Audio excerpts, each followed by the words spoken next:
Hi, welcome back to another tier list video. You asked, we deliver, so here's Neverborn. We're back with the Danger Planet folks. Say hi. Hi. Hi, I'm Sam from the Danger Planet. I'm Brandon. And we're going to get right into Neverborn, so let's get to it.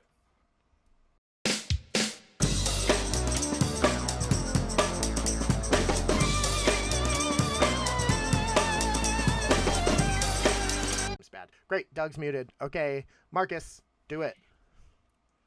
All right, to start us off, we're going to start with Marcus, who I think is very solidly B. This guy's been around for a while. He's always been pretty decent. I think you can argue he's A in some pools, but I think very specifically it's pools with unimpeded and a lot of outward scheming he's good at. So I'm always been pretty solid on him, but I don't think he's that great. So I just put him in B. Yeah, I think there's a floor on how bad Marcus can be because he's very proactive. The nature of his card means he's like able to really like do his thing, like attach his upgrade. He doesn't not really dependent on what your opponent's doing. He has some ability to reposition his crew, so he doesn't really end up in these. It's hard for him to get stuck in a bad position where he doesn't have good spend on his AP, and that to me is a pretty good sign of a master. But when I think about putting him in A, I'm just like, nah, it's not. It's too narrow. So yeah, B is fine. I can put him in A. He's got great stats, and unlike the title version, which I'm sure we're all going to rank higher, he draws a million cards, which the title version just kind of doesn't do, so that gives him a bit more of a niche as to whether or not you need the more proactive piece or if you need the more support piece. It's not like he's even bad. Like he's good. I want him in A. Well, I mean, I personally, I probably would put him in like low B, if not high C. I do think that there's definitely legs, and his flexibility is good, but just as like a master in a vacuum, his strength is his keyword. As long as his crew is alive and he can support them, I think that's fine. But like I don't know, his card just doesn't speak to me. He has a couple abilities, but they're all buff things. So like if you take out his like couple of pieces that he's trying to do stuff with, I feel like he falls sort of flat. And I think he's more of a narrow, but sort of maybe specific. Yeah. So Yeah, I'm fine with B. Yeah, I'm pretty set with B against Lane as well. Mainly just because I really do think like you're only seeing him in specific pools. All right, last argument for you. Do you remember Collodi? This is Collodi. He's a master with accomplice. You just whack 3 times, then you accomplice in the scariest thing in your crew, and that whacks like 6 times. And that's just really good. Although accomplice is objectively worse now, but that's not. I mean, sure, yes, you have to discard a card. It's objectively worse. Also, just the simple fact that one, I don't think he accomplishes into that many models that well, because I really do think he's most valuable when he's scheming out, and since you don't have activation control, unlike M3E, by just hiring a lot of small models, accomplice isn't as big of a thing. I feel like disagree, but that's okay. Especially because you can give up control. I mean, yeah, Call of the Wild's good, but I don't know. Yeah. I don't know. Especially recently, I've played against him a couple of times, and like this new meta we have, he just feels very just power crept. Yeah, he feels to me like he has both a floor and a ceiling on how bad or how good his activations can be. Like they're never going to be terrible because you can always draw cards and you can always Chimerancy and you can always push your dudes around and make them charge. So it's very hard for you to not get 3.5 AP out of work out of him, or 4 AP because actually Prime Aurora is really good. But it also seems like even his best activations are kind of like, like his best activations are really good, but they're not as good as the best activations of his title or of some of the other masters in the game. Yeah, and I mean, in Neverborn, where it's a faction of just a bunch of extremes in a bunch of different directions, he just sort of feels like he's like, middle ground type of guy, and it's not great. Yeah. All right, so moving on, we'll go to Barkus. He's a cat. Superior it's Meowkus. We'll die on the Barkus Hill. He's a beaver. He's Beefkiss. Beefkiss and Butthead. I'm okay with that if you can find me a Butthead. I mean, it's Nekima. You're talking to him. I think you mean he's a bear. Rawr. No, it's Bearkiss. It's Nekima because she's like a ram lady. Anyways. All right. Well, with that out of the way, very solid A. Wild's and Malifaux is just a really strong ability, and then on top of the fact that he's just ferocious with his claws. I mean, all in all, he's just a good model, has healing, has kind of everything you want from a master who jumps around the board, is a interrupt piece for your opponent, while also potentially slowing down the whole game just because he's a tar pit himself. He does kind of most of what you want, and those kind of strengths where he's really just an independently solid piece really means you can play him in most pools. So I think he's really solidly A, and that's where he'll be. I don't think he'll ever be amazingly good, but he's never going to be even close to that. Well, I've recently come into possession of a piece of evidence suggesting that he's even better than Yanlo too. So we could perhaps put him in S. Sam, have you had a stroke in the past 12 hours? No, I just watched a game where DARPA got his, house rearranged by Marcus. But yeah, he's really good. He's great. He's a master with leap. He's a master with leap with an attack trigger that he doesn't have to stone for. That's pretty sweet. Wilds of Malifaux is like an ability that always does at least something. And he's just extremely durable and extremely mobile. And he's not a master you can ignore because his attack is pretty strong. And he just also passively makes your crew like rapidly scale out of control. So yeah, he's great. Easy A, no problem.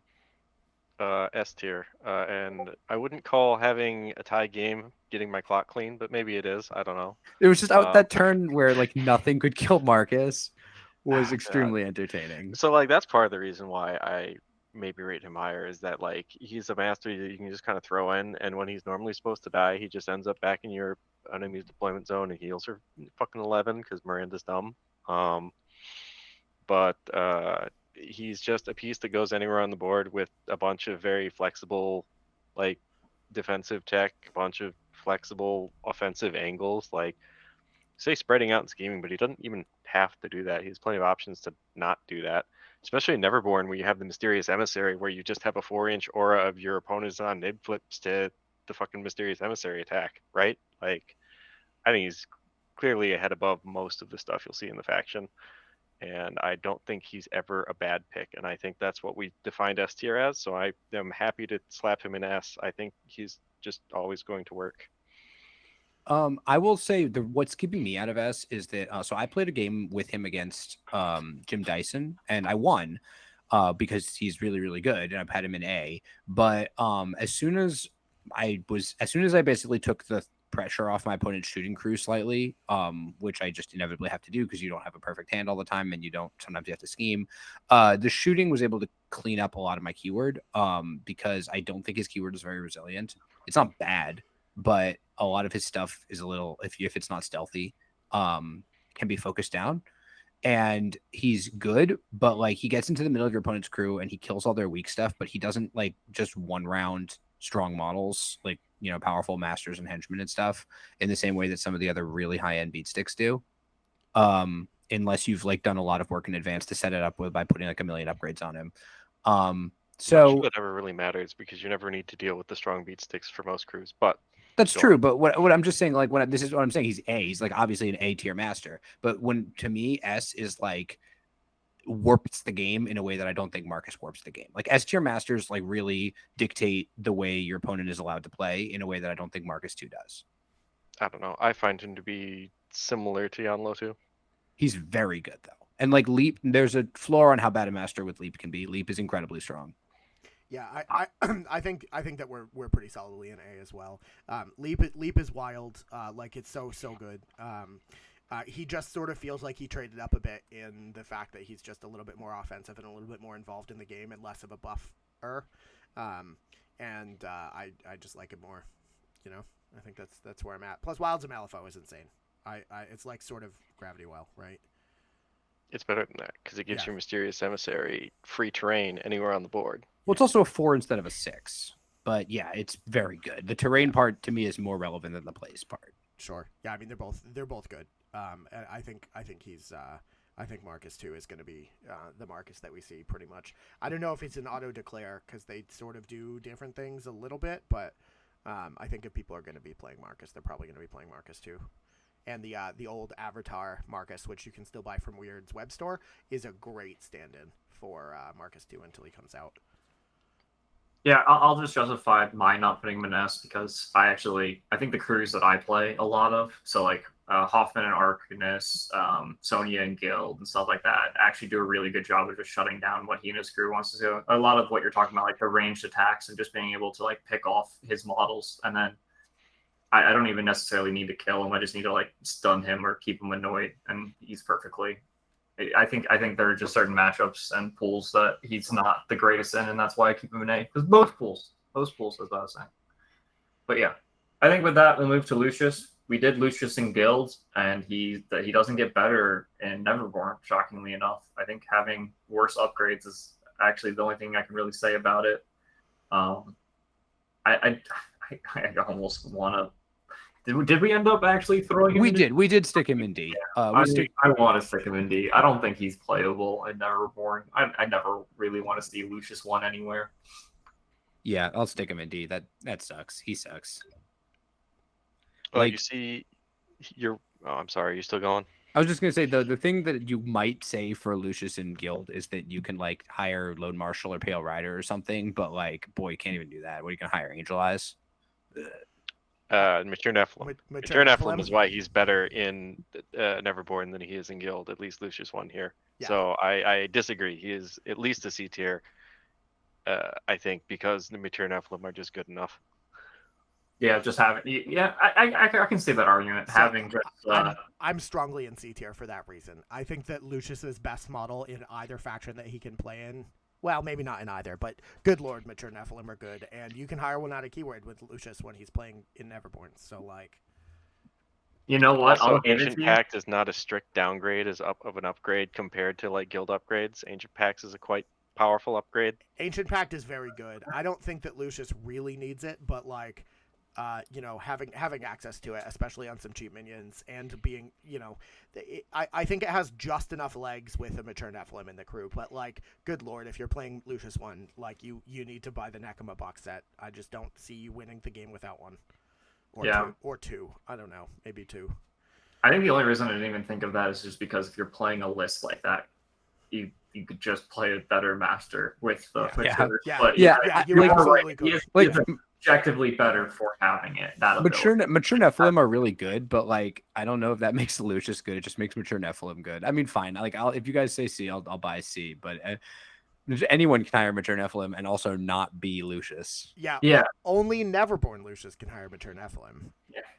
So yeah, that's a fair point on why he's slightly better than the Guild version. I'll give it to him. Yeah, and like I think that there definitely are some things that you can do with out of keyword models in Neverborn with Lucius 1. Having a bunch of self-side obeys seems good, but no, there's like no use case where it's not just Mature Nephilim all day, all the time. We'll just move on right to Lucius 2, I guess, because we all had our say. I'm just going to slam him below him in C, just because, again, I'm perfectly good with this guy as a double master. I don't think in Neverborn that really works out as well as it can potentially work in Guild. And as you guys point out, the matures actually don't do anything for him in this version because now he's keyword restricted. So yeah, it feels weird putting like the Lucius with the objectively better card below the Lucius with the like Dogwater card, but you're probably correct. I mean, if you're hiring a second master in Neverborn and it's not one of Zoraida or Pandora, like what are you doing? Yeah, there's no world in Neverborn that I guess Dreamer Lucius 2 as a second master. It's just that's not viable. Yeah. Literally, there are like 5 masters ahead of Lucius 2. Like I would hire Nekima 1 as a second master. Yeah, like Nekima 1 is a great second master for what you want Lucius 2 to do. Yeah, she's effectively just as fast. She's way more beady, and like she just murders things. Like there's no world where it's Lucius. Lucius is like pick number 9, unless we're playing triple bans format. It's just not going to happen. R.I.P. Lucius. Yeah. All right. Well, that was a quick one. Let's just go right to Dreamer. Dreamer 1, still a very good Dreamer. I don't think he's as good, but we'll get to that in a little bit. I think I just because like some counterattack he's come out with new masters, I think he's similarly suffered a power creep downwards with Marcus, where I'm just perfectly fine putting him in B. I don't even know if there's much to say about it. Some has obviously got nerfed a while ago, which kind of annoyed him. His rigging the deck got weird because of that nerf. And they've just curtailed his power down, and then power creep went up, so he went down even a little bit further. So I'm putting him in B. Yeah, I mean, I think if they revert the summon changes, I'd put him in A. Like if GG3 doesn't have the GG2 summon stuff, he'd be a pretty easy A for me because he's a really good summoner. But summons are a lot worse than they used to be, and he doesn't do anything else that counterbalances summons getting nerfed. Like he didn't improve in GG2, he just got worse. So yeah, I'm okay with B. I also think it is correct to put him below Marcus because if you're just playing their base, like Dreamer's basic game plan that he does, Marcus's basic game plan is better right now. How am I supposed to rank Widow Weaver as the leader instead of Dreamer? Because I feel like Widow Weaver instead of Dreamer is clearly be above Marcus, not be below Marcus. And maybe just Chompy led Dreamer. But that's just because Lucid Dreams is a really, really dumb ability and puppets are really good. Nightmare's not a bad keyword either. Otherwise, I think you're probably about right with like baseline Dreamer. Yeah, Nightmare is actually a great keyword. But like, yeah, I just don't want to sell short. Like, if you declare a leader of Nightmare that is not Dreamer 1, there's some good legs to that too. Yeah, I think there definitely are. I think the biggest thing is so like the Vivid Nightmares ability on the front of Dreamer's card, which is the thing that makes you pitch your remove from game cards, doesn't exist if Chompy Bits or fucking Widow Weaver for that matter are your, exactly, and that's why I'm saying like Widow Weaver Chompy leader is actually just better at sometimes. It's sort of wild. I think I don't know. Maybe I'm just biased because I really like Dreamer and he's one of he's like my second favorite master in the game. But I do really think that he has legs. Having Twist Reality on a master, I can't think of another master that has Twist Reality. So I can. No, I can't. So and this isn't your turn, Sam. It's mine. So I think that I think that Twist Reality is just a very, very powerful ability. He can pass out Adversary. That's like super good. Not to mention teleporting Chompy Bits in right next to things. I think Dreamer's low A. I guess I'm fine with being outruled. It's not that big of a deal, but like he just does so much. And like I think that the definition of A is like he's playable in most pools. I think the only pool right now in Gaining Grounds 2 that Dreamer sort of suffers in is Turf War because of like all of the stuff counts negative for him and none of it counts positive when he's summoning. But I think he can handle pretty much any other pool. There's very few things that he can't. Like he's just very good, versatile all around. He can summon a toolbox and hire a toolbox crew that he needs with Serena Bowman, Widow Weaver, and I think just as a general, like he's just very strong. Yeah, I just slightly disagree. Yes, on the points, mainly because I just think that there are actual, like, because of the summon nerfs, he is objectively just worse at most strats and streams now than he was before, and I think that's that. And then he's no longer able to get those like ridiculous decks anymore as frequently. It always made me feel like Dreamer's not that great when he doesn't actually get a god deck. Yeah, I mean that's entirely fair, and I think it's wrong for us to evaluate Dreamer as a master in a crew that does not include him. Right? That's probably not. Even though the Chompy led Nightmare crew is, or the Widow Weaver led Nightmare crew is wild. Because the Widow led Nightmare crew, you can also have all the puppets from the entire game. Cough, Bunraku, cough. Okay. Exactly, that's A tier. All right, Dreamer 2. I might be a little biased in this, and I could be corrected, but I'm just gonna put him in S. I think this guy is a monster. Yeah. The sheer fact that you can just draw god hands, like, oh, I just want to make sure my hand is 6 Severes, or I guess 5. 6 Severes, and it's just, man, good lord, that ability is just ridiculous. Plus, rigging your deck with his attack is just really good while giving slow and adversary. I think everything he does, honestly, is just really amazing, and there's just nothing bad about it. And you can do almost everything in the game. So I think it's a pretty simple S for me. But yeah, it's on the lower side of S, honestly, just because some of the other S tiers we've talked about and how amazing they are. He's not like that, but this one's interesting for me, and it makes me kind of wonder, this is like how we're going to rate this, because I'm wondering if like difficulty of playing goes into how highly we rate somebody, because I think played optimally, Dreamer is maybe S. I think that it is played the way most people are going to play him. He is an A because he's an incredibly mentally taxing master to like juggle that, like things like his placement and like timing when you are removing cards and when you're taking stuff out. Because the thing is, if your opponent is actually able to draw a beat on him at any point, he's really fragile. And it's difficult to draw a beat on him a lot of the time. Like that's one of the things that makes him so strong is that he's almost, if you're playing him really optimally, it's almost never going to be, you're almost never going to be able to attack him basically. But the difference between Dreamer being played optimally and Dreamer being played like slightly suboptimally, like at 80%, is the difference between S and A. So I don't know if there's like a way if we figure that in, but I mean, if we're talking about sort of we're in like the platonic world of like shapes and forms, and you're playing these masters to the best that they can be played, I think I'm okay with S. I could find high A defensible. Having a Hand of All Spheres is really good. Summoning Chompy is really good. Like the stuff he does is really good. It's just there's a lot of moving parts in his crew. I really like Insomniac Dreamer, and I think you're fucking high. He's an A tier, not an S tier. I think he has enough like bad matchups that exist, and then just like his keyword isn't enough to carry the sometimes bad activations you just take on him, right? All of his shit's ranged. If you have too much concealing on the board, you can just have some really awkward turns. I don't know. And he also just suffers against high willpower crews. I think there's enough bad matchups. Yeah, I mean, I really want to say just Windmill Slam Ass as well, but these are all valid points. I played a lot of Dreamer 2. I probably have played more Dreamer 2 than most other masters at this point, and the mental tax is no joke. Like there's a lot that you need to focus on and constantly be tracking when you're playing him, because you need to plan out basically every action with 2 completely separate hands in case somebody throws a wrench into your Lucid Dream activations to get him to bury or unbury. And like he's very good in a lot of situations. But maybe he's not every single situation. I mean, I would probably declare him in every pool though. So I don't know. I could be talked into S, but I think high A is probably more likely. He's not below A, but the thing is, Marcus 2 is a lot more powerful and a lot more universal, so I think they're about equivalent in my mind. And if you're saying that equivalency is S or A, I think they need to be together in one or the other.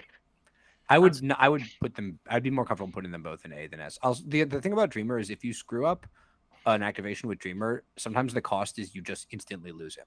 Yeah. He is fragile. Yeah, and I will say if he dies, you lose the game on the spot. There's no coming back from that. Like everything that you built the crew around, because he is such a demanding master in how you build the crew to really get his burying mechanics to work.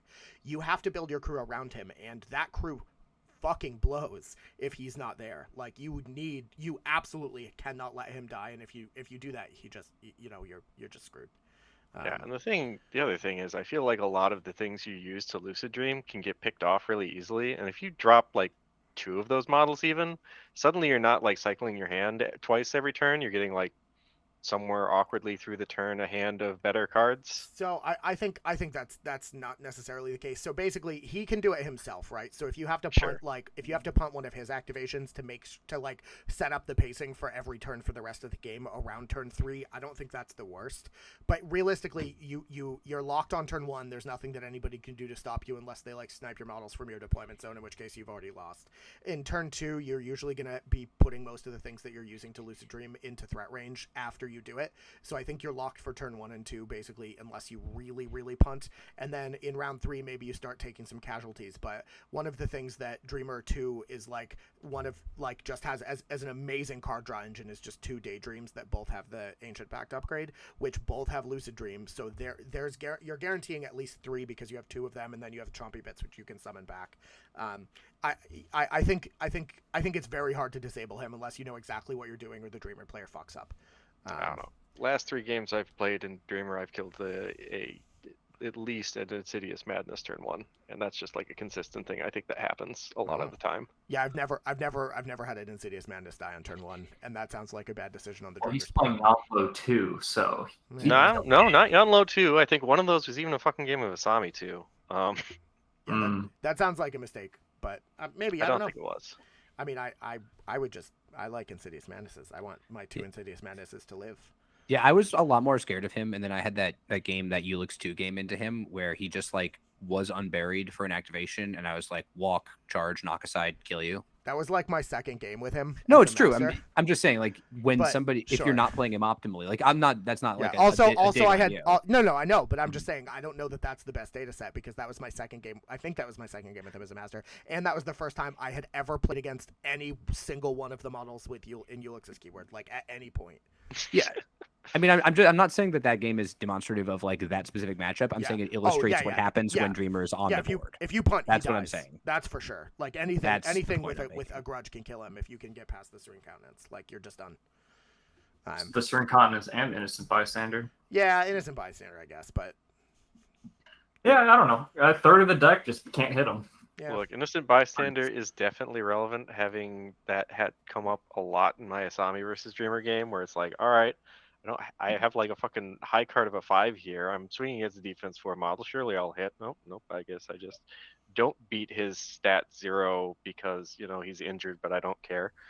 Like, yeah, I mean, Innocent rule. Bystander actually kind of has interesting interaction with the fact that he's Def 4, because if he's like Def 6, Innocent Bystander's like very rarely going to come up, but it actually comes up. Like if Dreamer flips an 8, you like need or he can't flip less than an 8 effectively, and then 8's a pretty good card. Yeah. So yeah. It's just if you have the cards and you have the beater, he's gonna die. Yeah. Well, I mean, he does protect himself in a little bit of a sense, because like you really should have a whole hand of Severes, but if you're punting them to save your Dreamer, then you have already lost, really. So yeah, I think high A is the place to be. He's very, very strong, and in optimal circumstances, I think he could be good almost any time. But he definitely has some weaknesses. Honestly, the secret to Neverborn is that Neverborns aren't that strong, so I'm fine putting him in A. I don't feel like Neverborn's in a good position right now. I feel personally attacked. All right, well, onwards to Euripides. This is a master I've never liked, honestly. I obviously can't put him as low as trash. I think maybe he can fit his way into B somewhere, but I personally just think this model is bad. I'm not a fan of him or his crew. He does the one clever thing where he like hides your guys, or what henchman does it, where he hides your guys in an ice pillar, and that's fun, but I don't know. I've never liked this guy. I'm actually going to put him in C until you talk me out of it, but every time I played against him, I just feel like he doesn't do anything. Yeah. I'm going to talk you out of it too. That's fucking crazy. Yeah. I there's no world. I don't like him. I really don't like this guy. I mean, I get why you don't like him. Like, he feels weird when I play against him. It feels like I'm kind of like, what are you doing outside of the one thing I know you're going to try to do? But I think that his activations are pretty good. Like, making ice pillars is not a bad thing at baseline in his crew. It can like interfere with what your opponent's trying to do. His crew uses them effectively, and he makes them very well. He makes them very effectively. He has like Rune Edge Dice is a good action. His attack is good. It's it's stat 6 min 3. I don't think you're going to be punching people with him super often, but you always have that option, and you can Shattering Surprise if you really have to, and like punch people from way downtown. Intuition's a great master ability. So yeah, I mean, I don't have a problem with him in B. I think that he is like he's a crew that has a plan where he's basically trying to create these ice pillars and then use them to like get your opponent, and you make your opponent react to that. And if they can't react to that, then you end up with a crew that has like extremely good mobility and extremely good ability to control the board and pretty good resilience, and those are all good things to have. So yeah, he's fine to me.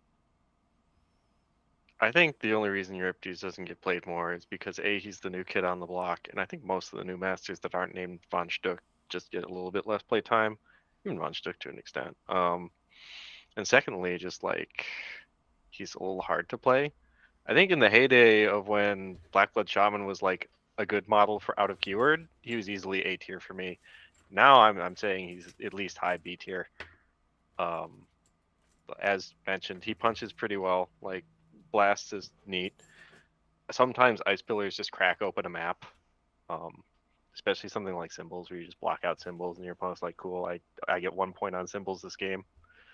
And then Glacial Shove's actually just, or not Glacial Shove. I mean, Glacial Shove is good, right? But I was thinking of the other Shattering Surprise trigger.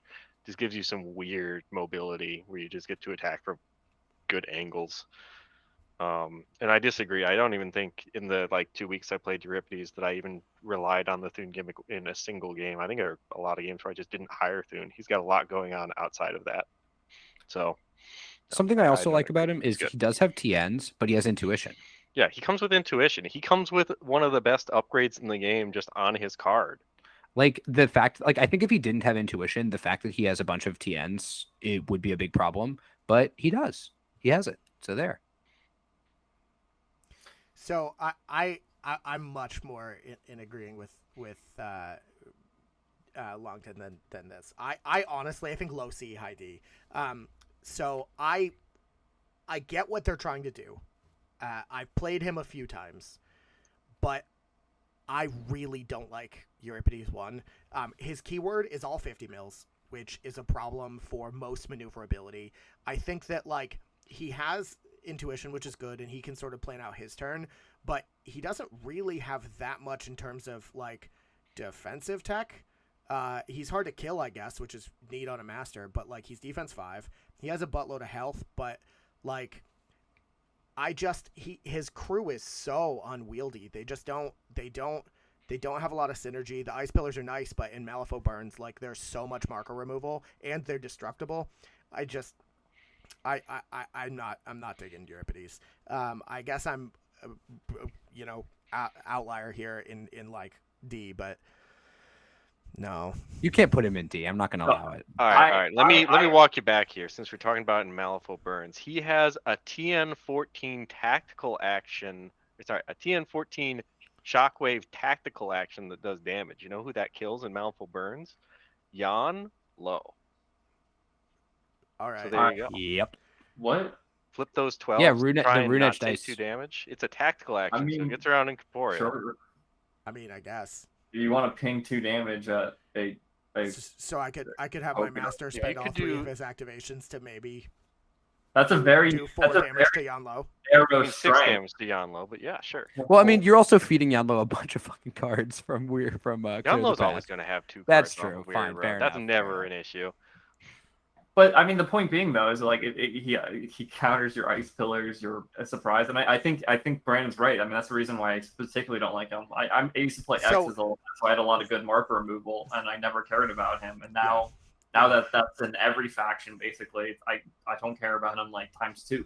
He has his moments, and he definitely has his things he can do. If your opponent sees him and designs a crew that doesn't fix any of the gaping plot holes that you can drive a fucking Mack truck through with him, yeah, I guess that's fine. But I just no, man. having an entire crew that is exclusively 50 mils also blows if there's any terrain, because none of them can ignore it. Yeah. You get one model per turn on what is potentially, I think, the most aggressively killed model in the entire game, because the Primordial Magic Euripides Totem is a 3-wound model with incorporeal as its only defensive tech.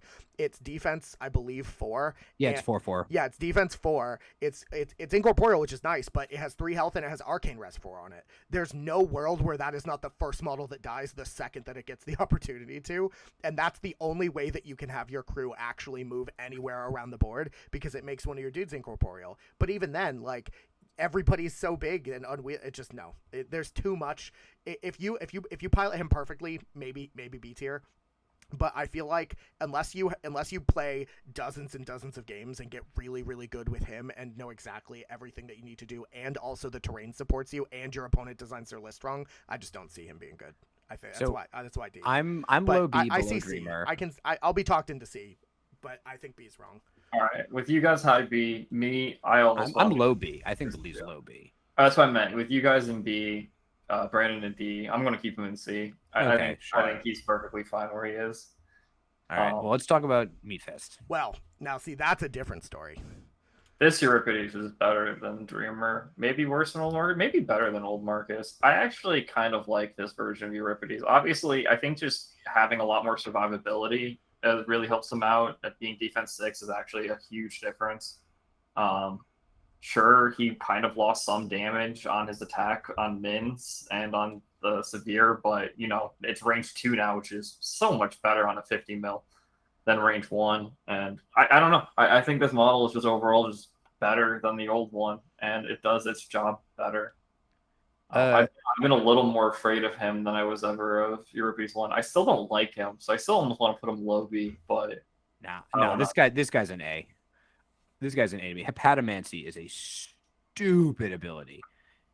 Really, really outrageously stupid ability. I mean, until you play against it, it's very hard to visualize just how bad it is for you. It is incredibly bad for you. It basically means that you are limited. Like if you have attacks that you really need that are important to you, you are limited to the cards in your hand. You are never going to hit naturally on an important attack. Not never, but the chance of you hitting naturally on an important attack is very low.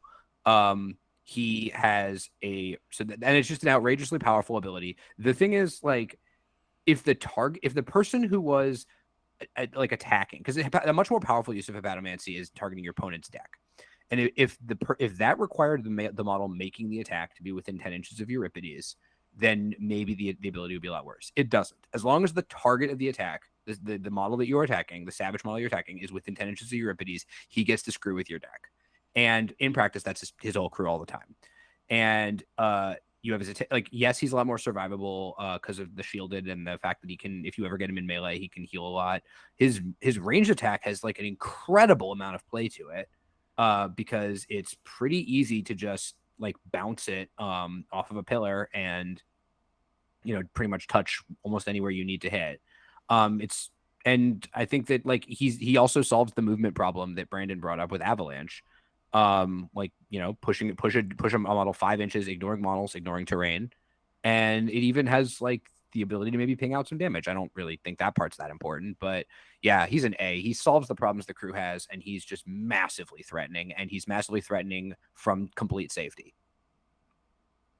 If I had actually seen this model on the table yet, easy S tier, but I haven't yet, so I'll be okay with A tier for now. Like, I just want to reiterate, for all the reasons. Yeah. Hepatomancy is just it's your entire crew all of the time, always, right? And you might say it's limited by the rune tokens, but you're never limited by the rune tokens. Let's be real. No, it's not. Yeah, that's not a real limit. As they hit you with things by cheating up their thing, they give you more rune tokens. Like it's literally the only way that you're limited by rune tokens is if you're using the monetheric gaze a lot of the time, and even then, it's like you might be missing it for one duel, right? Yeah, you're using one. You're using one token on etheric gaze. Yeah, if for some reason you need to use 2, maybe you have a duel where you don't have like Hepatomancy, right? And that's a choice you've made. Yeah, I mean, sure, but even then, like that duel, you just use the old ways and then you have it again. Right, exactly. So like, it's very good. This guy is a card draw monster, deck manipulator machine, and he's got good actions. Yeah, like Avalanche is really good. He doesn't draw; he just manipulates, but. It's hard to, if you haven't played against Hepatomancy, it's hard to understand how crippling it is. Because as long as one of the top 2 cards of your deck is bad, your flip is bad. If neither of the top 2 cards of your deck is bad, your flip might still be bad because they're just going to get rid of both of them. So my only counterpoint, because I do kind of agree with you to a decent amount, but my only counterpoint is from the couple of games I've played against it, because I have actually ran against it a couple times, and that's I specifically play, and I think I would argue that most good crews play this way, is you do only have a few big attacks that you want to go off. And so while Hepatomy helps you keep alive a lot of like the lower priority targets, the ones they want to kill still die a good chunk of the time. But it is definitely one of the most obnoxious abilities to go up against. So I definitely get it, but I'm kind of used to just still being able to pick off who I want to pick off playing against this crew. And see, that's fair, but I think one of the things that makes him so good also is that if he's playing into a crew that has a lot of card draw and therefore is going to be able to basically ensure those attacks hit, you can kind of, he has no card draw on his card, like I said, but you can kind of pseudo get card draw, because if you're hepatomancing all of your own attacks, then you're really reducing a lot of your need to cheat, or at least to cheat first, because you're guaranteeing that those good flips. So the fact that the ability has such a strong defensive and offensive application, although I do think it is stronger defensively in many instances, I don't know. I've said enough. This guy's nuts. I think he's an A. Yeah, I think he's an easy A. And the two things I think that we haven't really talked about with him so far is because Avalanche absolutely 100% bonkers. Etheric Gaze absolutely bonkers. His weapon damage does go down a little bit, like his Bloody Fist, but at 2 inches, like still moderate 4, I think is fine. But like Absolute Zero is his new bonus action, which is how he creates ice pillars. In addition to creating ice pillars, it's AoE marker removal, which is fucking wild. And it can create like 4 or 5, maybe even more ice pillars from a single action with the trigger. And it heals your crew if you remove a bunch of enemy ski markers or a bunch of corpse markers or a bunch of other markers near them. Like Absolute Zero is an insane ability, and it just spikes him up that much further in the the crazy nonsense. I think he's high A if not S. There's so much versatility, and Avalanche literally single-handedly solves all of his problems that he has with his crew. It's nuts. Literally, I can't say more. 2 weeks ago, I fully painted the entire Euripides crew because I was like, oh, I read this card and I was like, okay, we're playing him now. All right, so we all like Meatfest.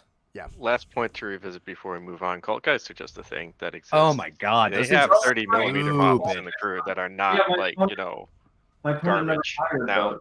So Yeah, those things are figured that's a fair point stupid. to I mean, I mention get before we move on. Cult Guys are fine, but they're so much more versatile in Rasputina. I find that I don't have points for them in Euripides in Old One Eye because there are just so many other things that I want to do. Really interesting. I don't think. I you think need it them. just I think solves he a makes lot enough. more of the problems that you're saying exist in Euripides 1 than perhaps you might have let on. But it's fine. We don't need to revisit it. Yeah, fair enough. All right. Well, All right. onwards to Nekima. Apparently, Nekima is utterly trashed now and is unplayable. While that might be the ramblings of, one of the best American players, I think he just is sad it's not S tier anymore. And is probably still in B tier somewhere, maybe below Marcus. It's a type of crew that will always never be like terrible because it's just go in there and kill things, and it does that very well. And the counter text, most of it is let things die, and then hopefully you can just play around it.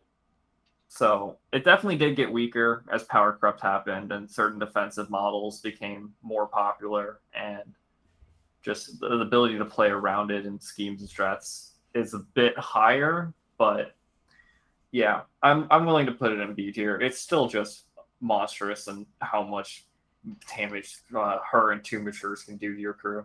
And then obviously the whole nerfing of Blood Shaman was pretty big for her. Yeah, I mean, I'm not going to spend a lot of time on this. Our format for B is a master that has very good specific strengths in which they excel, but maybe isn't good at everything. Our format for C is a master who has those strengths, but they're rather narrow. Nekima has those strengths. She's really good at running at your opponent and killing them. They are not particularly narrow because she doesn't really care that much about terrain. She is resilient enough that she doesn't just immediately fold to, a counterpunch. Yeah, she is the platonic ideal of the B master. She's like what I'm thinking of when I talk about a B master. I'd put her exactly where you got her, above Dreamer and below Marcus. I think she's worse than Dreamer. Otherwise, I think we're about the same. I don't ever think she was that strong of a master. I think that the, stereotypical player who did well with her was just because he played a lot of Nekima. Like, she has a lot of bad matchups, I think, that put her down in my eyes, because a lot of her tech is very specific. I mean, sure, she ignores boards, but, that's something else. Yeah, I mean, I don't know. I think B. I think Sam is very hammer nail on head here, and I think that I will say killing models is always good. Like, for that reason, you can do most of the things, and if the game didn't have the objective and gaining ground situation, I think that she would just be A for sure. But she doesn't really excel at some of the things. But like, man, does she hit when you have breakthrough or fucking just murder things in the pool, right? I think if the game was only about killing, she would be D tier for me. I think the reason why she's actually playable is because she's also good at scoring points. Yeah, I actually partially agree with that. I think she's really good at killing specific scheme runners and then just being able to fly around and do other great things, and that's great. That used to work really well for a while, and even go in there and kill your couple of key masters. But now it feels like crews are more cohesive now, and that doesn't work as well, and that's why I don't like her as much. Yeah, I mean that the reason that she's B and not A is that there are some pools where her ability to just run up the board and kill things and then fly around, do like dropping markers or whatever, isn't gonna just win you the game the way it used to. Yeah. Well, moving on to Nekima 2. I love Nekima 2. I'm only going to put her in low A because I haven't seen what I would determine as a good pilot for her, because God, she is actually hard to play. And it takes so much remembering of what her abilities do and keeping track of like ranges of things. But when they go off, it's just monstrous. Pretty much I just value any guaranteed damage masters as really high tier in my mind, because if anyone can achieve their goals without needing to cheat cards or do anything that your opponent can do, then it's going to be good. And being able to proc a lot of Black Blood on your own team and just get guaranteed damage out is amazing. Especially because she can then follow it up with like some good pulse healing. Like I love this model. It definitely got a little worse with the Black Blood Shaman changes and how getting grow tokens out doesn't work anymore. But I don't even think that impacts her as much as people say, because I don't think that was the correct play style almost of going into just a mature play Nekima 1 cosplay. But if you just go hard into Black Blood, consistent damage, controlled board, I think she's just a monster at it. I just haven't really, even the games where I think people didn't play it like very well, she still did so much to the crew and for the team that I just love her. And I think that play style works in every pool. Yeah, I think I think she's A as well. If she's not A, she's very, very high. She'd be at the very, very top of B, but I think she's A. When I first saw her, I was like, oh, this is the Nekima that goes all in on growing your dudes. And I think that's tempting because of the name and because of the like obvious grow token synergy. And it's certainly something she can do, but it's not the best thing she does. The best thing she does is she gives you an insane hand, like a really, really insane hand, with, you know, Bloody Banner. And she interacts really well with the Noxious Nephilim, which is a really good model generally. And Dark Bargain's nuts, and she has a built-in interact while engaged, you know, built-in don't mind me trigger on Dark Bargain. So she can get up there, she can scrum, she can do damage, like you said, and she has all those standard Nephilim stuff of, you know, having regen and the ability to heal and generally stick around for a while. And meanwhile, she's just scoring your schemes. I think she's great. She's an A. Disagree. B tier. Garbage master. Refuses to elaborate. Yeah, me too. Okay. We can't take her out of A without an elaboration. Oh, okay. I mean, I also think she's not great, and I will say B as well, but I will elaborate, and it's because I've said so. No, I mean, like she does a lot. I don't know. She just doesn't look. She looks like she's trying to do everything, and that can be good. And I think maybe she does have solid, you know, generalist strengths, and I don't think that she has very good. I don't think she's very good specific strengths. She does sort of strike me as a summoner that gets around all the gaining grounds 2 summoning penalties. So that's fun because like your cheap models become better models, and then you can do things with them. But I don't know. You're gonna have to elaborate what you mean, and then you can do things with them. You know, you can go murder things, I guess. Okay. I mean, I don't know. Like, what else can you do with them? I mean, you know, they get faster and they get more schemy if you want to make your tiny ones. Yeah, I just don't think that size. she gets around any of the, like, you know, actual gaining grounds and post restrictions. Well, you can. That's all I meant. Yeah, you can buy. You know. Yeah, I think what he says is that you're hiring tots and then you're growing. Yeah, you're hiring tots and growing them. That's oh, that sure, seems that's fine. what you mean. Yeah, that seems fine. It's sort of like you're summoning good models. I don't think the forced, like, you know, summon, like, rapid growth thing is the most powerful thing she does. The most powerful thing she does is that she has, like, she has an insane hand sculpting and can do a ton of damage. Bloody Banner seems good. The Shockwave's all right. You know, Dark Bargain's good. But does that make her S or even A tier? I don't think so. I'm open to be proving wrong. I hope that I'm wrong, but I don't see her being strong. I think she's way weaker than Dreamer 1. I think you're over exaggerating how good Bloody Banner is for sure. I think you guys if I'm spending 3 actions like drawing, you know, 3 to 6 cards and discarding 3 to 6 cards, and that's my entire master's turn. Fuck, I could have just been playing Molly and drawing 6 cards, you know? Or you could spend 1 action to draw like 3 or 4 cards. It's a pretty big pulse. You get 3 or 4 cards off of it, and like you're pitching the old cards, and that seems fine. But like, I don't know. It never gets you new cards though, and like, No. I think you run out of cards. Yeah, no, okay. It doesn't get you new cards. Yeah, it in your doesn't hand. add. That's It doesn't true. increase. You do the need to be card running. You do need to be running Nefarious Pact upgrades. And you are I mean, yeah, potentially, if sure. you're doing this more than once a turn, probably dropping a card on the Shockwave TN to begin with, right? And It's keep an in after. mind, It's yeah. and- No, it's a and when keep in resolving, mind not an you're- after resolving. So yeah. and This is a suited trigger. Yeah, and if Yeah. so, if you have, what are you going to put Ancient Pact on though? Like, it has to be on minions. You can't put them on the minions that grow, because then you can't grow them, or they pitch the upgrade when they replace. So like, what's the, like, what where do you put them? BBS. You actually just you are perfectly fine just hiring Noxious well, you don't put them on Noxious, but you put Noxious, on Matures is perfectly Put it on a BBS. sure. Sure. You're still taking 1 BBS. Like Yeah, you're and always one taking 1. and you Yeah. obviously can just hire some other, I mean- fine minions. Yeah, I guess. I mean, I don't know. I think that she seems good, and I'm open to be proven wrong, but I don't think. I just want to point out, you're putting this master in A that at Adepticon, I think was played, I don't know, it was somewhere in the double digits and won 2 games. Yeah.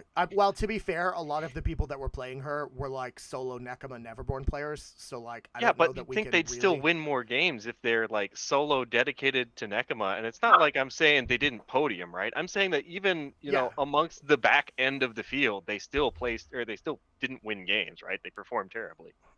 And I Well- don't think you can always just vertically down the player, right? Yeah, no, eventually you're in a not- you're not 5-rounder, you sort out the skill discrepancies. Yeah, I would literally just drop her vertically down 1 and put her below Dreamer on B tier. That's where I would put her. But I'm comfortable with that. Yeah. I think, and I mean, I don't know. I think she's better than Prime Nekima, but I think you guys are know just if I vastly agree with that. underestimating Cruel Teachers, but I think that's the problem with every Nekima 2 player, and why I think everyone thinks she's bad is they're focusing on all these other things, is summoning, descrolling. I just love the fact that she has this massive amount of reliable damage, and she Also even damages you.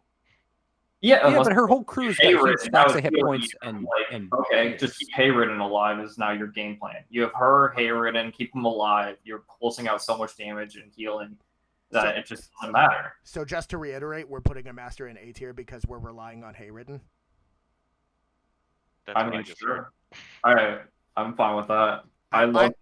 He's such an underrated model. It's actually kind of ridiculous. All right, I definitely need to play him. I have the model, I have the zombies for him, which is dumb, but I wanted them. But I've literally never fielded him. He just does not seem playable to me. But all right. I think we've said what we need to say on yeah, this. fair enough. Yeah, you know what? I'm just going to objectively keep it an A because I've had a hard on for this master honestly for a while, and I legitimately think she's terrifying good. And now Me too. I've got a big folder of art to share with you guys. Actually, I'm pretty sure next tournament I might just try to solo her because I actually think she can be good. pretty sure next tournament I'm gonna cosplay her. I have a body pillow. You on Saturday, Sam? Good luck. I've got the horns already. All right. Well, I have a body pillow guy. If you guys need links. I'm expecting that pictures of that in the Danger Channel planet, and if I do not see pictures of Sam cosplaying, I'm gonna ban everyone from that server. Do it. Okay. I mean, I'm You not won't going because to. he's not doing that. But Yeah, I'm not going to. I will I'll not just allow him in the store. I'll just show up fully nude. It'll be fine. That's fine. That's preferred, actually. All right. All Next right, one, well, Dora. moving on. I'm just going to windmill slam Pandora 2 and Yeah. be. You know, at bottom. we could just Pandora cut 1? we could just cut this video short and just put the last 6 masters in S and call it a day. That works. So I'm just going to windmill slam Pandora 1 and B because she's fine, but she's just not great, and she never has really been, and I'm perfectly fine saying that. I'm gonna put Pandora in high C actually, and the reason I would put Pandora in high C rather than low B is that her ability to affect the board, farther than 6 inches away from her is pretty limited. Like self-loathing is fine, whatever. You're not taking her because of self-loathing. Fear's Given Form is good, but it's got all the problems shockwaves have. And everything else is basically like, if you're within 6 inches of her, you're gonna have a horrible time. If you're more than 6 inches away from her, who cares? And that, I mean, she can get up there. She can really create horrible scrums on the board. But if your opponent, if there's a pool where your opponent can just stay more than 6 inches away from your master all the time, or they're playing a crew that can win, that can do stuff from more than 6 inches away, she's feeling kind of mopey. So yeah, Pandora 1, high C for me. Because she's really good when you're forced to get close to her. If you're not forced to get close to her, she's kind of meh. That sounds like a solid specific strength to me. That's a B for me. I think it's narrow though. It's a narrow strength because that's a small bubble. I think. What is the I don't think- differentiator I between don't think it is. specific and narrow? How often is the specific thing going to come up? Okay, so what crews in the game are the specific thing that you're describing where they can play the entire game from more than 6 inches away? I'm going to say the entirety of the Rezzers faction has to play within 6 inches for the most part. Yeah, the Neverborn one. Sure, It's more about the pool though. Like if there's schemes that people can pretty reliably score, and then I mean, in the distance, current packet, you've got ley lines, you've got break the line, and you've got symbols. Symbols in Turf War are definitely the weaker spots for her, but I think she's perfectly going to run into a game where you're going to have to interact with her in both ley lines and break the line, right? Like 50% of pools there, I think is fine. But also, this is, Yoko 1 that works, so I'm just excited about that because it was one of the masters I was going to play if I ever went back to Neverborn, so maybe that's getting in the way. I mean, I think for sure B tier. I think that there's a lot of play to her. She's not maybe as good as she used to be, especially now that there's a million more options. But dude, if you get caught in the bubble, or if you are a bubble crew that needs to do things, like there are masters that just cannot play the game against her, and if she gets anywhere near you, you just lose. Yeah, she counters Brewmaster 2 insanely hard. Yeah. And like her crew is bonkers good. Pandora's a very strong master. I think B. I just don't think that she's narrow enough for C. Agreed. I mean, my main master that I play is Zip, so obviously I'm coming at this from a fairly skewed perspective. Yeah. Well, I think B's good. My main problem with her, and the only reason I put her in C, is because even with all that, she still quasi relies on shockwaves. But I do actually like B for her, just because, as we pointed out, it's not. Yeah, I could see where playing a faction where you just say the box opens never exists would definitely skew your interpretation of how good she is. Fuck 12 cups, that is all. But anyways, let's take a look at the more interesting version of her. If we haven't put anyone in S now, it's definitely now. I actually think this master is a monster. I think anyone that has a good range attack that stuns is going to be amazing. And this one does some decent damage. And the rest of her card's amazing. Her ability to just have you bring a shoot, what's that little model that gives you Wicked Doll. Wicked Doll. Slap on your ancient pack on it because it already is stealth and it's one of the hardest models to kill. And its only real job is every now and then you go up to Pandora, apply adversary enemy, and you just go, haha, you can't declare adversary enemy. You have to name a keyword. But still, you basically get to pick their whatever their main keyword is, and they can't attack your monster now. It has to be at night flips. It's just disgustingly good. Yeah. Yeah, I mean, her defensive tech is good. Everything she does is good. She draws cards. She can cheat off the top of her deck if you don't really care about cheating for a flip. She can just be like, let's just see what another card is. Like, oh my god, I hate this. This master's so good. Yeah, I really hate Pandora. Just like I find her design to be extremely like negative and unpleasant, and I'm kind of glad that Pandora isn't as good, or Pandora 1 isn't as good as she was in previous editions. So I like really want to not put Pandora 2 in S tier, but like, goddamn, this model's stupid. Like, she has a range 10 attack that always stuns. Like, ugh. The compounding emotions is just really, really stupid. She like can just sometimes resummon her incredibly powerful totem exactly in a position where its distraction aura can just ruin your opponent's day. Even no shelter here, which is like probably the weakest thing on the back of her card, is still really strong. Some crews, like, it screws them up really badly. I hate this freaking model. She's S, but like I don't want her to be. I want this model to be weak enough that I can't put her in S, but she's not. She's really good. Also, there's the simple fact that her totem has mass marker removal. That is just as we talk. Everyone who's marker removal obviously goes up in strength, and her summonable totem with mass. Her resummonable totem with AoE 4-inch AoE off of a 50 mil base marker removal. She's also such a good second master. Well, we'll talk about that in the thing. Landon, what's your opinion on Pandora 2? I think she's actually pretty garbage at scheming, and I don't think that she can be S because of that. Like, I don't think your keyword is as strong as maybe Brandon thinks. And so I don't know. She has some good stuff. Maybe she's A. I was gonna put her in B. I don't actually like her that much. You know what's really good at scheming? Like a fast rider. Yeah, you could spend 11 points on a. Well, it also Scheme kills runner. things all game long, and then like when you need to drop a marker somewhere, it does it. Yeah. So for a similar reason, I've put other masters in S who aren't good at scheming. She's really good at scheme denying and even strat denying. Like her What master have I allowed you to put in S that is bad at scheming? Hoffman, Hoffman's great at scheming. Are you kidding me? good at scheming like 2 specific schemes. He also just has. We're not talking about Hoffman. Hoffman has the ability to scheme. This is different. I mean, I think Pandora, like, she doesn't scheme, but she does like counter scheme really, really effectively.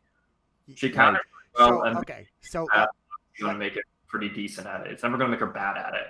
I would just like to wrap up the Pandora 2 conversation with just to present a fully rounded opinion that D tier trash I will not explain. Excellent. Thank you. I agree. Cool. All right, so No, she's absolutely the assist master in my faction. Are you kidding? No, she's No, she's not bonkers the- good. I don't know. No, she's so unbelievably good. No, it's just insane. I love her. She's the best master in Hate Neverborn. this stupid master. Yeah, she needs to be nerfed, like for sure, absolutely, 100%. I mean, I would say that she needed to be nerfed if she was C tier. I just have a direct hatred for Pandora. And Oh Maul no, shouldn't be oh good. I see. No, you're wrong about that. But yeah, no, she's very good. S tier all the way. all right, well, let's just move on then. Titania, not a fan of her. Never have been. She's always felt really bad. She did one thing, I guess, kind of well, so maybe I'll put her in C.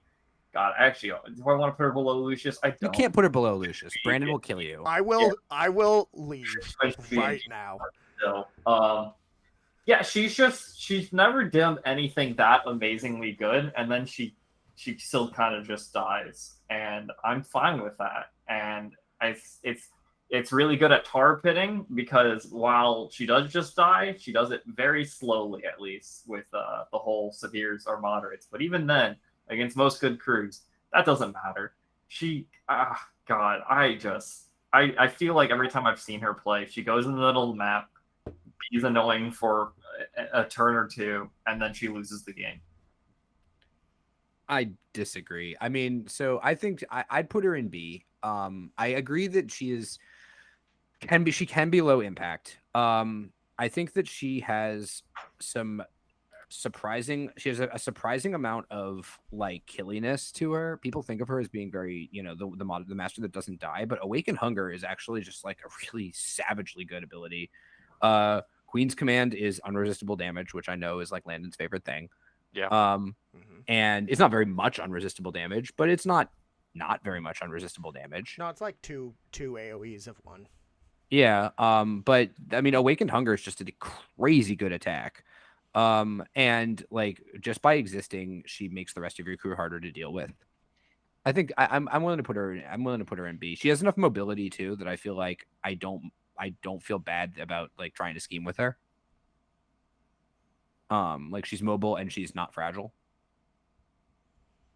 She's literally just better Nekima 1, so if we're not putting her above Nekima 1, I don't know what we're doing with this tier list. Yeah, I'd be okay with her position there. I would also be okay with her. Like being Awaken below Nekima Hunger 1. is just such a ridiculous attack. Like stat 6 positives that puts injured on something, you hit by this once in whatever model you got. And it has good attack, triggers. just It has 2 good Right. triggers. And like this is also just a model that you say it just dies, but it really doesn't. No, just it really die. doesn't.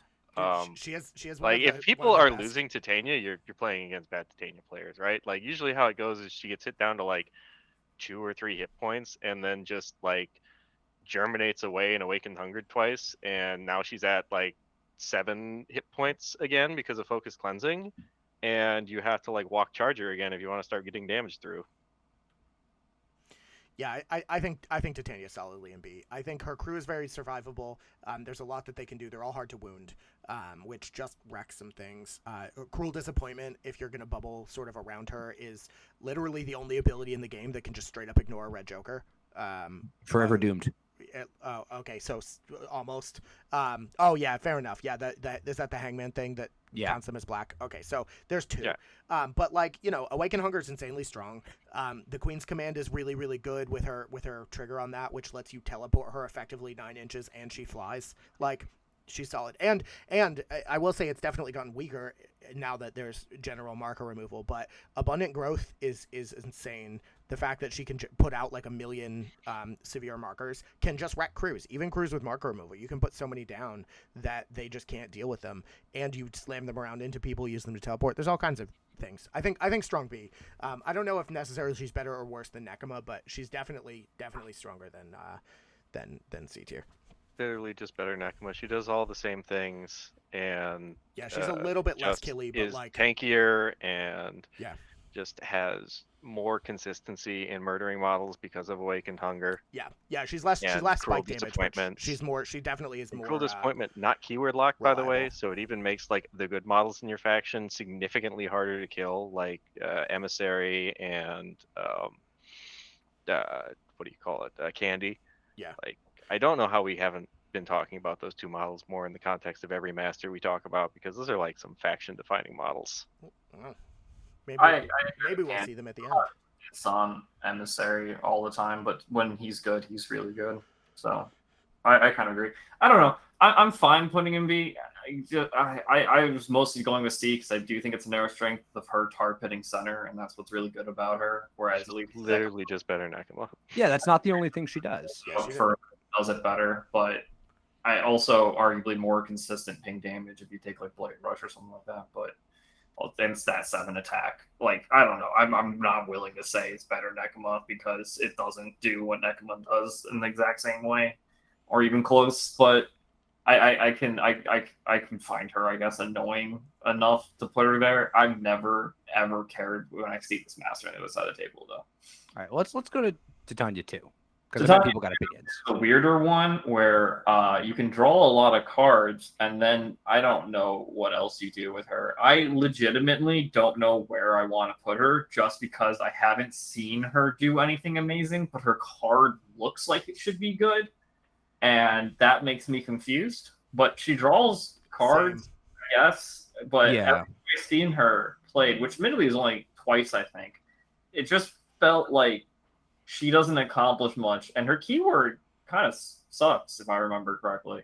Like, I don't remember any standout Fae models. Okay, so her keyword sucks, except her keyword sucks, except if you are taking the Autumn Knights and they are close to her, they are defense 7 with armor and hard to wound. Which is just, for a lot of people, just like, it's a big red flashing sign that says don't go here. And normally you'd be like, okay, I just won't attack them. But she actually has a pretty significant amount of mobility in her crew between, Royal Escort and her, her, just the fact that her crew has, unimpeded, or not unimpeded, but they ignore their own markers. Not actually unimpeded, that's true. She also can scheme pretty well. Like, Behold Her Glory draws a bunch of cards, but it also just, drops a marker.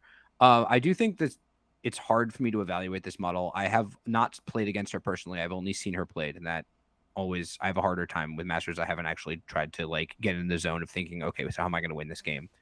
The third law looks really good. It's a 10-inch attack against movement that injures and stuns, but like, is it?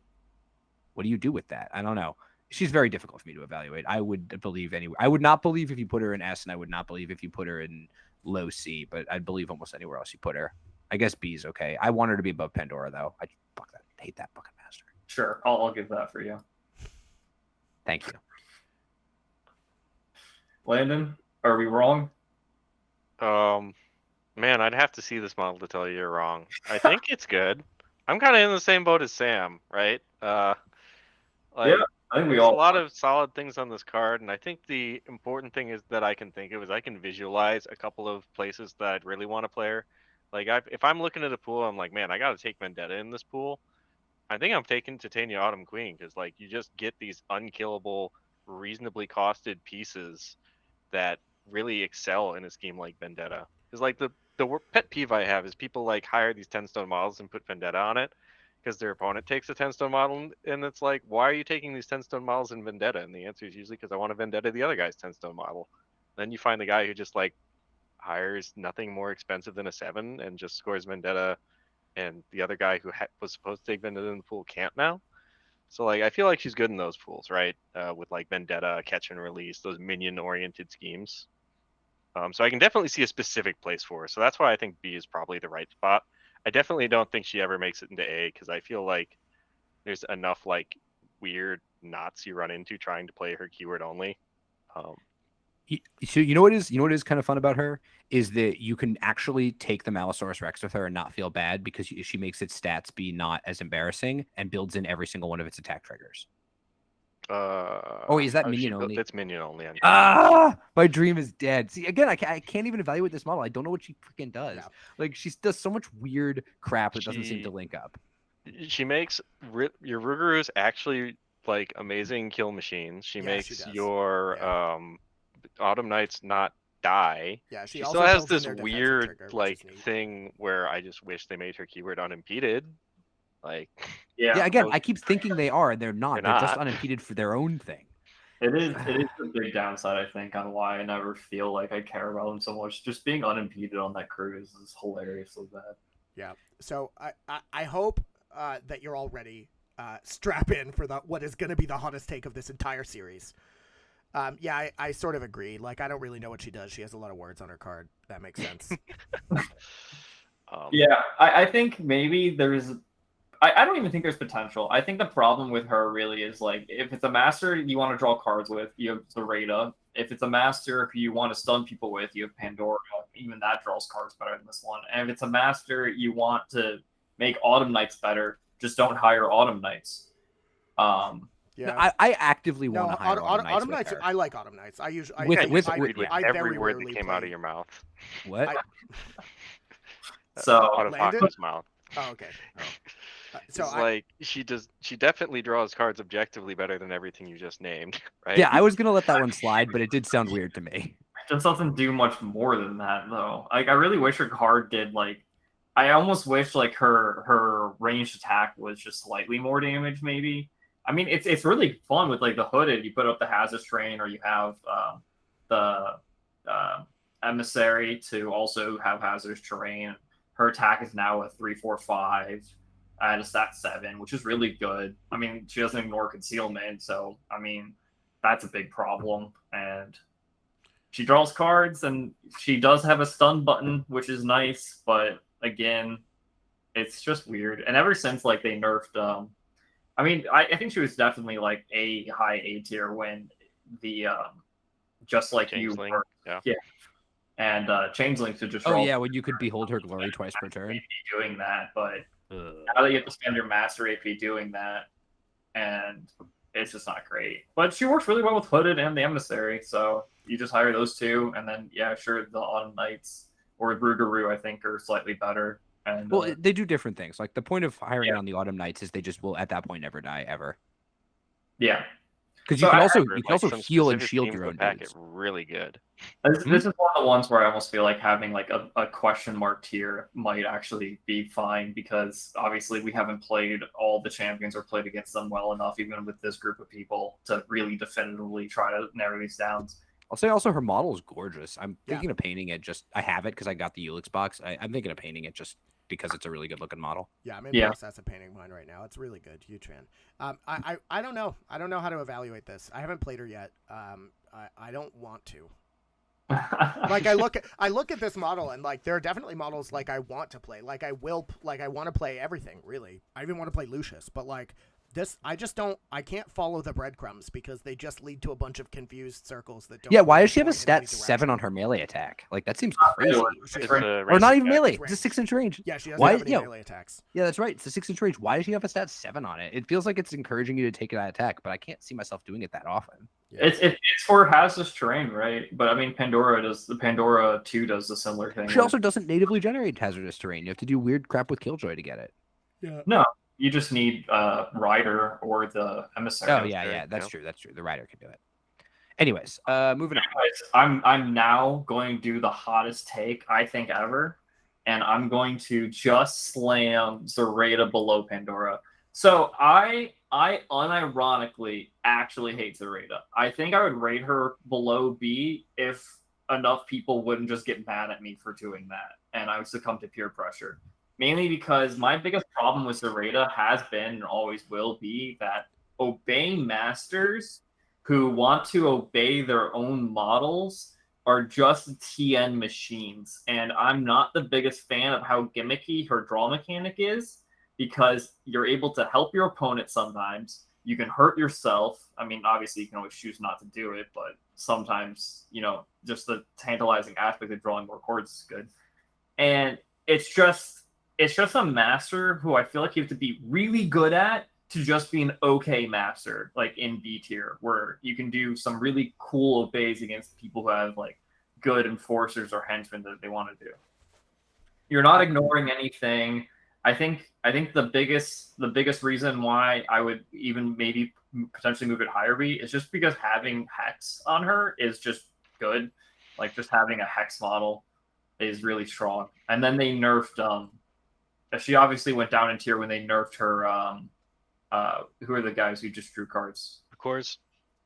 Yeah, when Bakors got nerfed, that's when she became, in my opinion, the bad version of the master. Because before you had actual out of non-master activation dependent card draw, and now having master activation dependent card draw is kind of like weirder, and it's not great. I don't like her. Obeys aren't as good as everyone tries to make them out to be, especially because they don't work like they did in GG0. Yeah. Can you just real quick unzoom in your window, because you just zoomed it in and it's gonna make the whole video look weird. Thanks. Yeah. I I'm not- did that. No, one back in. One back in. All right. Great, thanks. I'm not going to engage with any of that nonsense. She's an A. You know it. I know it. We both know Wyatt. I mean, I'll put her in the middle of A, but yeah, she's a TN machine. You know what you can do? Just use the severe that you probably have in your hand because you have a 6-card hand to obey an enemy model, and then if they try to cheat to make the initial attack miss and make you cheat your severe, you then get to use the ability that literally nobody who plays her ever remembers she has. Look at the top card of your deck and set up your TN for later. Like, she's great. Like, she has incredible AP efficiency. Her bonus action fundamentally alters the way you can play the game into her with your hand and how you choose to use cards. Hex is, as you mentioned, a really, really good attack.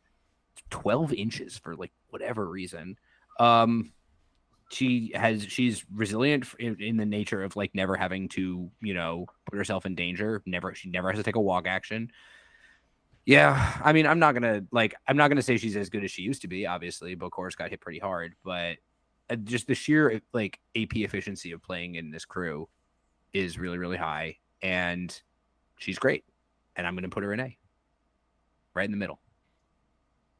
If I didn't think her keyword was dog water, I would agree with you. But I think her keyword's pretty dog water, and that means she has to hire weird models. I think she's high B. I think she's probably top of B based on what we have in B. I don't know if she makes it to A, but maybe she makes it to A. Hex is just a ridiculously powerful action, right? And maybe that's enough.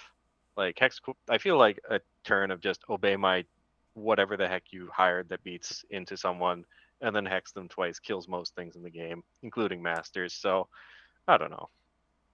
Maybe she's A. Yeah, I mean, no, I already said my thing. Whatever. Brandon, take us away. Yeah, I mean, I think two important things to remember. Hex is theoretically range 12, but she can arc node through Swamp Fiends. So, in fact, actually, she can hex pretty much anything anywhere on the board. Because she has Silurids that you can't attack because they have stealth, so they're very fast. Silurids really die. Like Silurids. Yeah, Silurids just instantly die. They die, but I really like them. I like them as much as Wicked Dolls, except they're twice as expensive, so that's unfortunate. But I think for an Obey Master with the actual strongest Obey in the game, the only one I think that can do double activation. And Hex is an insane ability. And the thing that really boosts her into A tier for me, more than anything else, is her bonus action Threads of Fate, because it fundamentally changes the way that you have to play the game against her.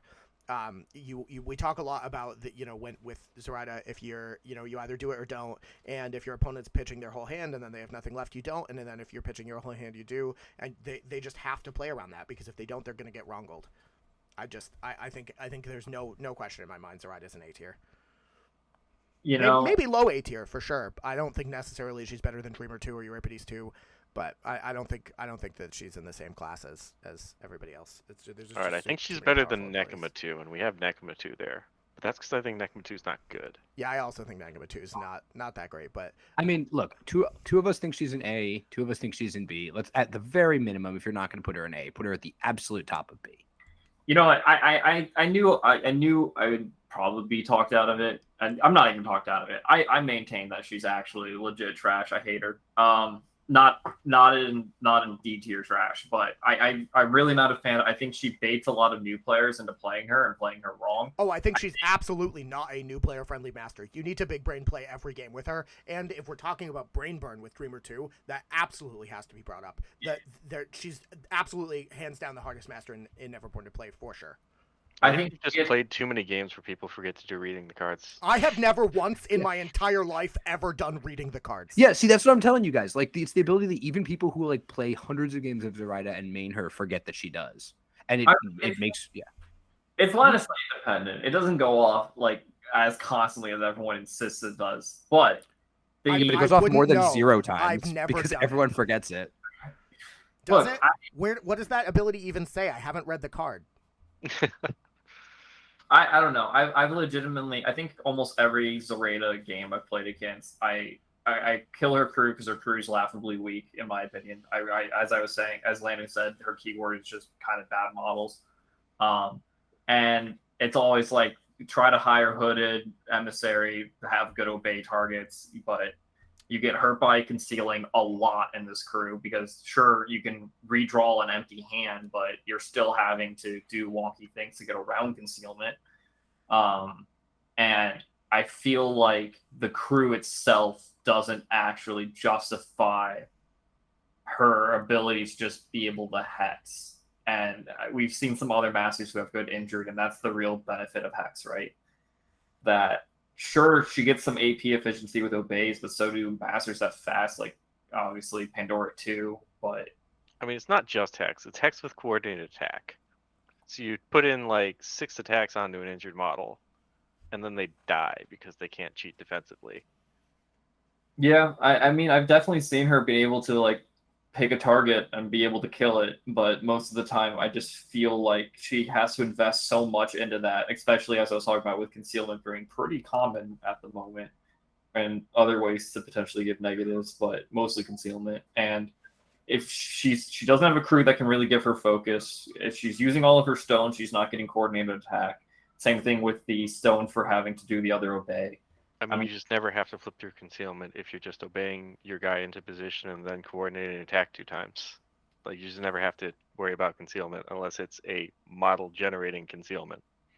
I mean, you're talking about obeying them out of concealment and then No, I'm talking about having the model you draw line of sight from within 1 in the same piece of concealing terrain.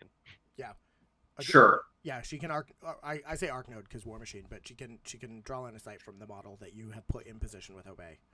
Sure. For hex, which is just really good. As long as it's keyworded, though, that ability is locked to Swamp Fiend, so you can't do it with like Hooded Rider or like a versatile. But which really means they're doing it with just the first mate. Yeah, first mate's fine. You could also do it with no, actually, nothing else. No other models. First mate. Fair play.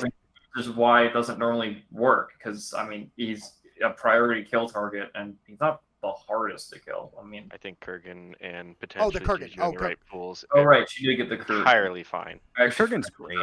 I'm really looking forward to playing the Kurgan of the Edza. Yeah, McTavish. Let's move on. If we're talking about McTavish, it's time to move on. All right, fair enough.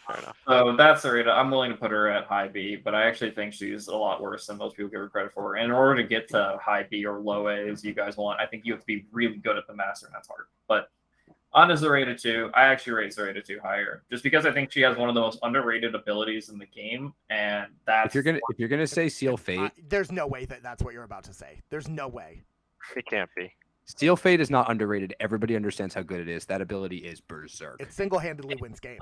He's going to talk about bumps and boils because that's going to be my play. I have played against her 3 times and had one person use Seal Fate against me. So yes, I am going to say Seal Fate. People underestimate this ability. That ability The is only thing people talk stupid. about. That ability is It's not bonkers. I'm gonna Nobody swallow my underestimates that. microphone. a good game. They're not using it, and Okay, I think it's just objectively the silliest thing in the world if you're not using this, because this ability is just amazing. it's the best trigger in the game. Where am I putting her in A? I'm putting her somewhere in A. Above to Marcus. Nekima, probably. Yeah, below Barkus. Yeah. Lost knowledge, amazing ability. Like, having 2 amazing triggers on it means that you're not even suffering from using it as your master AP, because you also get to pull off 2 of the best triggers in the game, summoning a model, making them lose the pass token and lose their best activation because it's go in a wonky time. Her bonus action's amazing. Her off the path is a great ability because moving people around and drawing cards is amazing. And then she has an attack that also just stuns. A 1/3/5 that just stuns. It perma stuns. It's ridiculous. Yeah, it perma stuns because she has an ability to discard a card to make sure stun stays on a model. Fun fact: amazing hire into Pandora too. I mean, both Zoraidas are really strong hires. Yeah, they're both great outside of the keyword because, as we talked about, their keyword kind of sucks. This model doesn't rely on her keyword at all. It doesn't have like a lot of the same things. I mean, she has protected, but you're playing her so far back normally. I don't think that matters too much. Well, no, actually, her bonus is keyword locked, so that does matter. But also, like, As is putting it on the first mate is great. Like, he's a really good target for it. Yeah, and Hire him out of keyword. Can't Actually, do you that. can't, Neverborn. Can't do that. I'm sorry, I'm a Bayou player, so I just think you can. Bayou But players. So yeah, and you can do that with the Kurgan, who I think also really benefits from. yeah, just if you're playing Neverborn, just put it on the Kurgan. The Kurgan's great. So yeah, overall, I really love this model. I would almost rate her slightly higher than Barkus, except for she's too much of a utility master, and her keyword, as we kind of talked about, isn't amazing. It's really just first mate Kurgan, but she's just a very good master, and I would probably only rate her higher if I actually saw my opponents using that ability, because every time I see them not using that ability, it's just like she's good support, but nothing amazing. But she should be amazing because Seal of Fate is bonkers. Yeah, Seal Fate's the best trigger in the game. I'll fight people who disagree. She's really good. She is very resource intensive, but she also generates a lot of resources. So it makes me not worry so much about the fact that she like has a bunch of TNs and has a bunch of very specific triggers, and she wants to discard cards for Lingering Curses, and she wants to discard cards for Mothwitch. Mothwitch is, by the way, just a really good ability, just incidentally. It's like kind of cute. But you know, sometimes you just win the game because you just took 3 interact actions with a single AP. But yeah, I think she's really good. I mean, Seal Fate's obviously like the money on her card, and there are some crews that just instantly lose to Seal Fate.